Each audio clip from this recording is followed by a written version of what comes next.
wacan daawadayaal waa mar kale barnaamijkii caafimaadka Kalson TV oo toddobaad kasta aad ka daawataan TV-ga caalamiga ee Kalson.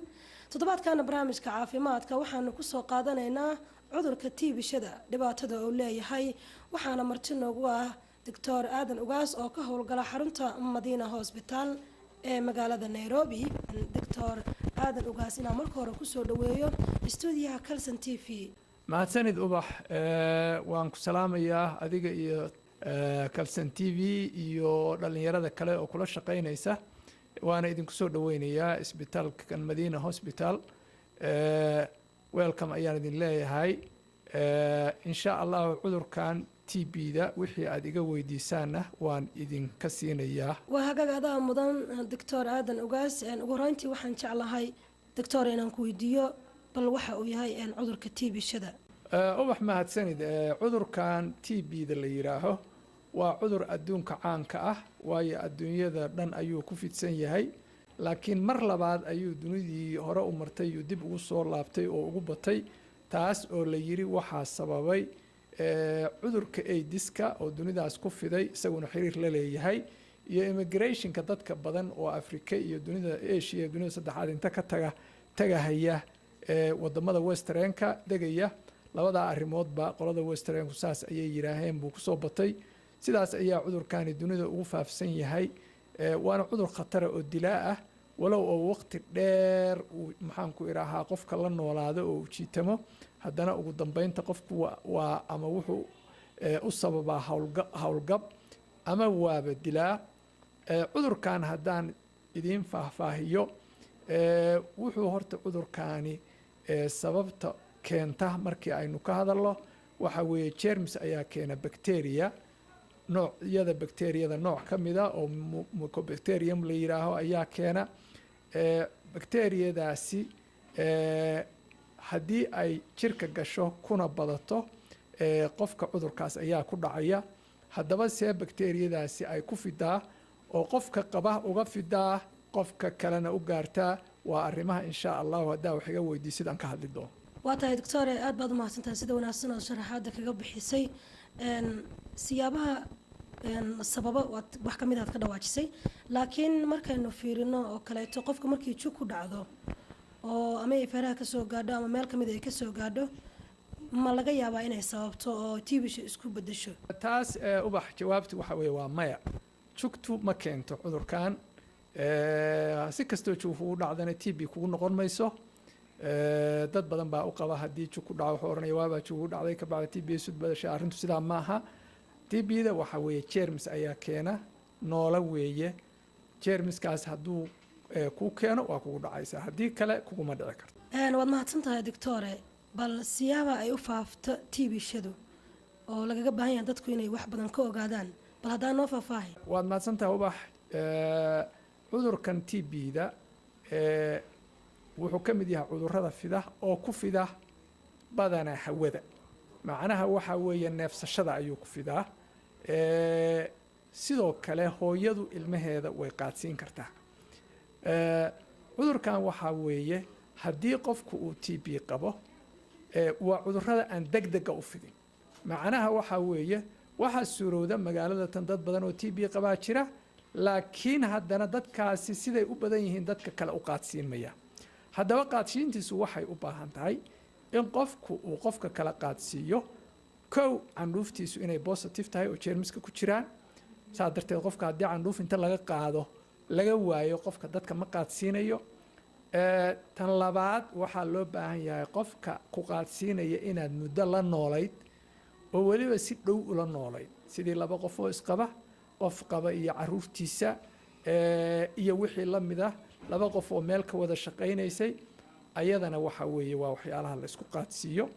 waxa kale oo cudurkan la isku qaadsiiyaa dee hooyaduna cunugeeda waa qaadsiin kartaa sida aan sheegnay waa direct contact ama contact aad isugu dhow weeye waxaa kaloo cudurkan lagu kala qaadaa caanaha loda haddii sucu qabo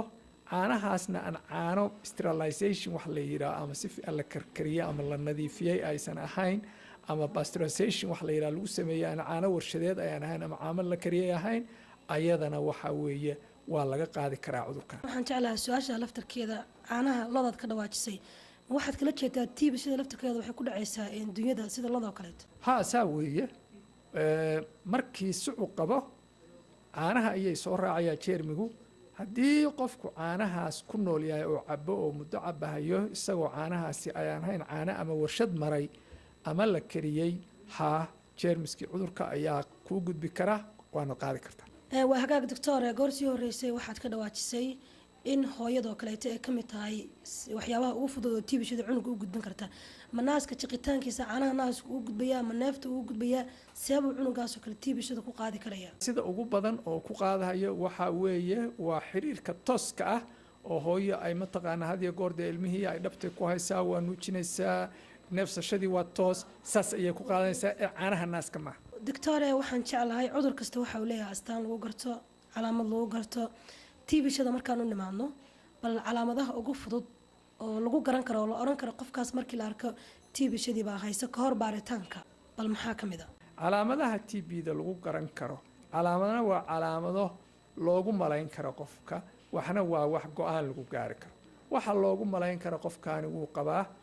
masalan waa qufac 2 wiig ka badan qofkii hayay qof baa qufac hayay 2 wiig iyo wax ka badan buu qufac hayay daawooyinka caadiga iyo sharoobooyinka waxa caadiga iyo antibiyootiga caadiga buu qaatay waa ka bii waayay qufci qofkaas waxaa la oran karaa ama TB qabaa waxaana loo baahan yahay inuu iska baaro. waxaa kale oo calaamad lagu la moodi kara ama lagu garan karaa qofkii oo candhuuf dhiig leh tufahaya ayaduna waxa weeye waa wax lagu garan karo. waxaa kale oo lagu garan karaa oo masalan waxyaalaha lagu garan karaa hadduu cudurku meelo kale oo uu ku dhaco sanbabada aan ahayn hadduu ku dhaco oo meelahaas dhibaatooyin lagu arko sida qofka dhabarkaa laga qabtay lafaha si gaara u xanuunay oo qeyro caadi ah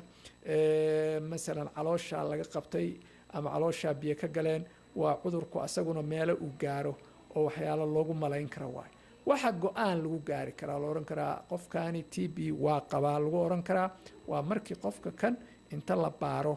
oo candhuuf laga qaado oo chest x-ray ama raajo laga qaado waxyaalaha laga qaado laga helo cudurkii markaas ayaa go-aanka kama dambaysta la gaari karaa. qofka inta badan markuu dadka la fadhiyo xabadkiisoo kaleeto uu dhawaaqaya ama xiiq oo kale ka yeerayso ma la dhihi karaa qofkaas TB shuu qabaa ama se calaamadaha ma ka mid taha xabadka qofka infection ka qaba kolley xabadkiisu xiiq waa yeelan karaa laakiin xiiqda waxa u badan TB-da uma badna xiiqda waxa u badani waa cudurka neefta la yidhaaho kaasna TB-na maaha mana la isqaadsiiyo waa la kala dhaxlaa oo keliya haddii adiga hooyada ay qabto neef laga yaabo ama aabbaha qaba inay kuu soo gudubto laakiin qofka kula nool neef ma qaadsiin karo. waa hagaag daawadayaal weli waxaad nagala socotaan Kalson TV barnaamijka caafimaadka waxaana marti noogu ah doctor aadan ugaas oo ka howlgala Madiina Hospital ahna dhakhtar ku takhasusay cudurrada guud waxaana barnaamijka kaga hadlaynaa cudurka tiibishada. waa hagaag weli dhanka su-aalaha ayaan ku guda jirnaa doctor aadan waxaan jeclahay inaan ku weydiiyo xiriirka cudurka tiibishada uu la leeyahay cudurrada kale imise cudur ayaa jirto xiriir la leeyahay. ubax waa run oo cudurka TB wuxuu leeyahay cudurro kale oo markaas complications wax la yiraaho uu ku sameeyo cudurka ugu horeeya oo uu xiriirka la leeyahay waa cudurkan HIV-ga la yiraaho ama AIDS-ka la yiraaho 2 cudur oo aad iyo aad xiriir ula weeye waxay yiraahaan they go hand in hand gacmaha isqabsadaan cudurka labada cudur waa 2 cudur oo gacmaha isqabsada sababtu waxa weeye haddii qof aw AIDS ku dhaco difaaca jirkiisa ayuu baabi'inayaa marka wuxuu u nuglaanayaa TB-da inay ku dhacdo sidoo kale TB-da lafteedu waa cudur difaaca jirka baabi'iya oo hoos u rida markaas haddii isagu uu kugu dhacana AIDS ayuu ku keeni karaa labada cudur marka xiriir ayay leeyihiin saa darteed hadda waxaa la gaaray adduunka go-aan ah qof haddii TB laga helo AIDS-na waa laga fiiriyaa haddii qof AIDS laga helana TB-na waa in laga eegaa sababtu waxa weeye kii kale waxaa laga yaabaa inuu ku hoos qarsoon yahay xiriir bay leeyihiin inuusan qabin waa laga yaabaa qofku TB baa laga helay TB kaliya inuu qabaa laga yaabaa laakiin shaki baa jira saa darteed in laga baxo oo AIDS-kana laga fiiriyo marka cudurrada uu xiriirka la yeelan karo kuwaas ayaa ka mid ah markaan u nimaadno ka hortaggu waxa uu ka wanaagsan yahay in la daweeyo sida dhaqaatiirtu sheegaan marka cudurka TB-shada si uusan marka hore qofka u haleelin maxaa ka mid a tillaabooyinka ugu wanaagsan oo qofka la gudbo intuu caafimaadka qabo inuu sameeyo? waa run ubax ka hortagu wuu ka fiican yahay daaweynta. Prevention is better than cure. haddii cudurrada laga hortago ba aad uga fiican in markii cudurka qof ku dhaco uu la dagaalamo. cudurkan TB-da waxaa fiican runtii isaga weliba in laga hortagaa fiican, waayo waxa weeye waa cudur haddii uu kugu dhaco dhib badan kuu geysanaya, kharash badan kugu kalifahaya, naafo kuu geysan kara, ku dili kara. ka hortagaa fiican. see haddaba looga hortagaa? ka hortagiisu wuxuu ka bilowdaa ilmuhu markay dhashaan waa in la tallaalaa. horta arrinta ugu horeysa waa intaa oo laga tallaalaa. tallaalka waynu ognahay hadda Soomaalidu dad waxay ka mid tahay ka qababa tallaalka fikrad khaldan oo ama tallaalka laftiisaaba dhib ku keenaya, asagaaba cudur keenaya, asagaaba kansar wada, asagaaba AIDS wada. waxaas ma jiraan. tallaalka waa saa darteed ilmaha cudurraha hadda laga tallaalo oo ilaa 9 gaaraya ama 10 ah oo khasab ay tahay ilmo kasta in laga tallaalo oo WHO waa go'aan ay maxaan ku iraahdaa adduunka la gaaray oo waliba free ah oo free dadka looga tallaalayo. waa cudurka TB-da yaa number 1 ah. isaga waxa weeye waa kan koowaad oo markii ilmuhu dhashaanba isla markaba laga tallaalo. marka waxa weeye ka hortagiisa horta tallaalka ayaa ugu horeeya. laakiin waxaa kale weeye oo looga hortagi karaa in dee qofku nadaafadda guud iyo caafimaadka guud loo dadaalo. qofka kaliya uusan u dadaalina mujtamac oo dhan ama community oo dhan dadka oo dhan ay u dadaalaan. oo haddii ma taqaanaa gurigaaga hadduu darashada fiican leeyahay oo hawadu isbedelayso, haddii ma taqaanaa qashinka iyo aad iska nidaamisid, haddii aduu caafimaadka guud waa taqaanaa iyo nadaafadda u dadaashid, waxay noqonaysaa inaad cudurro badan oo TB-du ka mid tahay aad ka hortagtay. sidoo kale qof hadduu jirado oo familiga qof jirado oo qofkaa loo maleeyo inuu TB qabo, waa in la test gareeyaa oo la baaraa. haddii laga helo isagiina waa la daaweynayaa, dadkii kalena waxaa laga shaqaynayaa inuusan qaadsin.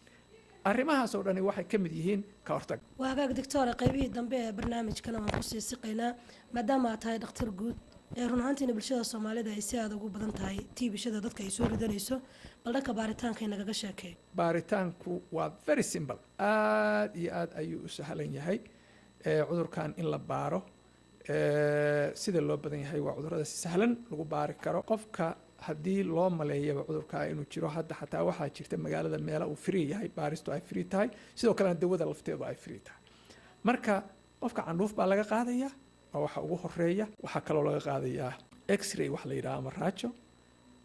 waxaa kaloo laga qaadayaa dhiig. saddexdaa waxyaalo qofka haddii laga qaado sida loo badan yahay go-aan ayaa la gaarayaa. intaa ka badan hadduu meelaha qaarkood galo oo sida lafaha iyo dhabarka iyo caloosha iyo maskaxda iyo kuwaasna ma badna, waa kuwa yar. meelaha ugu badan waa sanbabada. meelahaas kaloo xataa khatarta hadduu galo ayagana si sahlan ayaa loo baari karaa. marka baaristiisu waxa weeye wax sahlan. waxaad u baahan tahay oo keliya inaad isbitaalka tagtid, dhakhtarka u tagtid, waa la baarayaa go-aankiisana si degdega isla maalinta ama 2 maalmood ugu badnaan. maxaan ku idhahaa aniga hadda maanta bukaan baa ii yimid, waan u maleeyey, baaris baan u sameeyey. baaristii aan maanta u sameeyey diyaar ma aha maanta, laakiin berri galab ama beriga ku xiga diyaar ayay noqonaysaa. markaa qofkaa waxay noqonaysaa in la yidhaha ama ma qabtid ama waa qabtaa oo markaa dawadii loo bilaabo. dhanka daawada markaa u nimaadno, qofka waxaa laga hela TB-sho. markii daawadii loo qoray siday tahay qofka uu qaato, kama hadlayno qofka daawada ku ciyaara. laga yaabo qofkaas saameyn badan bay ku yeelanaysaa, laakiin qofka daawadii sidii ay ahayd u qaatay ma laga yaabaa inuu ka dabargo cudurka TB-shada ama aanu dib ugu soo laabanin. dawadu waxyaalaha aada muhiimka u ah markii TB laga hadlayo ay ka mid tahay. cudurkan waxaa weeye dawo wuxuu leeyahay, waa daawuu leeyahay. hargabka daawo ma laha, laakiin asaga daawuu leeyahay. qof kasta waa iska daaweyn karaa insha allah, waana ka baxaya. laakiin waxaa loo baahan yahay qofku daawada inuu qaato daawadiisa waqti dheer ah. haddii aad dawada qaadatid 2 wiig ka bacdi xanuunku waa kaa baaya. laakiin maaha jeermigii weli ma dhiman, jeermigii weli waa nool. saaha qandhadii iyo quficii iyo wixii oo dhan aa ku daynaya. ugu badnaan qofkii ku dahda 2 bilood haddaa qaatid xuf baad noqonaysaa, jirkaagaa isbedelahaya, wixii baa kaa baahaya, shaqadaad waad shaqaysanaysaa, shaqadaad aadaysaa. laakiin qofku hadduu marka inta moodo inuu biskooday uu wixii iska daayo dawadii, cudurkii waa ku jiraa,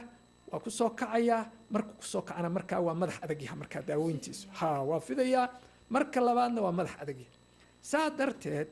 qofka waxaa loo baahan yahay inuu dawada uusan kala goyn cudurkan dawadiisu waxay socotaa 6 bilood ilaa sano 6 bilood waa lagu jeegaraynayaa 2 bilood oo kasta waa lagu jeegaraynayaa habda waa lagu eegaya haddii uu kaa bao 6 bilood iska daa baa lagu oranaya dawada hadduu kaa bii waayo ilaa sanad baa lagu gaarsiinaya meel kasta ha joogo laga maarmaan way dawada inaad dhammaysatid meel kasta ha joogo waa laga maarmaan dawadaas waa free adduunka oo dhan dawo free baa helaysaa dawada waad qaadan kartaa inta qaadatid baa habda 2 bilood yaa lagu siinayaa waa la tegaysaa gurigaaga iyo meeshaad joogtaa ku qaadanaysaa hay-adaha dawadan bixiya oo weliba sida lacag la-aantaa ku bixiya ayagaa dadka la raadinaya meelaha hadda waxaa jira dadka waa loo yeerayaa subax walba waa la laqsiinayaa sababta waxaa loogayaa inuu u goynayo 2 waxyaalood midna lama ogola inaa u goysid lama ogola oo maalin maanta goysid oo berri tagtid lama ogola dawada waa inaad maalin walba qaadata midda labaadna waxaan la ogolayn waqtigii oo aan dhammaan inaa iska daysid haddaad saas yeeshid oo dawada sideeda u qaadatid cudurkuu kaa baxayaa mana kugu soo noqonayo laakiin haddaad dawada kala goysid oo wax la yidhaaho non compliance aadan la socon dawada waxaad khatar u tahay cudurkii inuu kugu soo kaco mar kugu soo kacana uu ku dhibo aad baad umahadsantaa doctore ugu dambeyntii cudurka tiibishada weli dad baa waxay ka aaminsan yihiin markuu qofka soo rito kale in la karantiilo oo weli aad moodid dadku inay casri jaahili ku dambeeyaan marka adoo dadka dhammaantood la hadlaysid qofka qaba iyo qof aan qabinba ilaa bulshada isku wada xiran tahay maxaad usoo jeedinaysaa dadka ku daawanaya walaalaha soomaaliyeed waxaan u sheegayaa horta cudurka TB-du inuu aada adduunka ugu fidsan yahay tan labaad inuu Somali community ama dadka Soomaalida inuu aada ugu badan yahay sababtu waxa weeye Soomaalidu waa dad aan u dadaalin ka hortaga waa dad aan marka cudur ku dhaco serious ka ahayn qofku wuxuu oranayaa aniga xogaa hargab baan qabaa waxaan laga yaabaa inuu hargab ahayn wuxuu marka ma isbaarayo ma hubsanayo ama wuxuu oranayaa dhakhtar baa yiri weligaa kuguma dhicin waxaa laga yaabaa dhakhtarkaasi inuusan ninkaas si fiican u baarin waxaa loo baahan yahay marka cudurkii in laga ka hortagiisa lagu dadaalo hadduu kugu dhacana layska daaweeyo daawadana aad dhammaystirtid in ilmaha la tallaalo oo cudurkan laga tallaalo ilmaha qof kasta oo loo maleeyo waxba dhib ma aha lacag la-aan meelo abaa jira magaalada Nairobi iska daa Nairobi islii waxaa ku yaalla intaa meelood oo lacag la-aan ah oo lacag la-aan lagu baarahayo aad tegtid intaa waxaa haddaad samaysid waxaad adiguna naftaada ka badbaadinaysaa ilmahaaga iyo familigaaga iyo saaxiibadaada aad ka badbaadinaysaa dadkaaga ballaaran iyo adduunkaba aad ka badbaadinaysaa cudurkaas khatartaa oo ku fidahay haddii laakiin aad u dhaqantid aan mas-uul ahayn sida cudurkii oo aad qabtid oodan iska daaweyn ama aad qarsatid ama adigoo qaba dadka kale aadan ka ilaalin waxa weeye khatar waxaad samaynaysaa adiga iyo maxaan ku idhahdaa dadka kaleba aad dhib u geysanaysid intaa waxaa weeliya qofka ku dhaca cudurka ceeb ma aha cudurkan waxa weeye waa cudurrada kale ula mid yahay qofka lama kanartiilahayo lamana cayrinahayo there's no problem at all haddii qofku uu qabo wax la yidhaha open tuberculosis waxaa la yidhaha qof qufacaya markuu qufaco dhiig tufahaya jeermiska ay ku jiraan 2 wiig intii ah ilaa 2 bilood dhakhtarkaa go-aankaa gaaraya yuu qol keligii seexanaya haddii kale waxaba yaraatay cuntadaa lala cunayaa dadkiisu ku dhex jiraya shaqadiisu tegaya haba yaraatee waxa kaliya oo muhiimaddu waa inaad dawada qaadatid cudurkan adigu inaad dawada qaadatid baa muhiimah inta kale oo dhan waxaa dadka kaga duwan tahay oo kale lama arko hadduu xataa ku daciifiyo ugu badnaan haddaad bil dawada qaadanayso ugu badnaan bil haddaad dawada qaadanaysid shaqadaadaad hore kaga laabanaysa doctor aadan aad baad umahadsantaha waqtigaadna siisa waa hagaag daawadayaal intaas ayaan kusoo gabagabeynaynaa barnaamijkii caafimaadka oo aad ka daawanayseen Kalson TV idinkagana imaanaya xaruntiisa magaalada Nairobi dhanka farsamada waxaa hagayay xasan xamari waxaana barnaamijka igala qayb galay doctor aadan ugaas oo ka howlgala xarunta Madiina Hospital ee magaalada Nairobi anigoo baxdaahir cismaan oo baxdagana ayaa halkaan kaga soo jeedinayay daawadayaal intaan dib ugu kulmi doono barnaamijkan mid lamid ah waxaan idinkaga tagayaa assalaamu calaykum waraxmatullaahi wabarakaatuh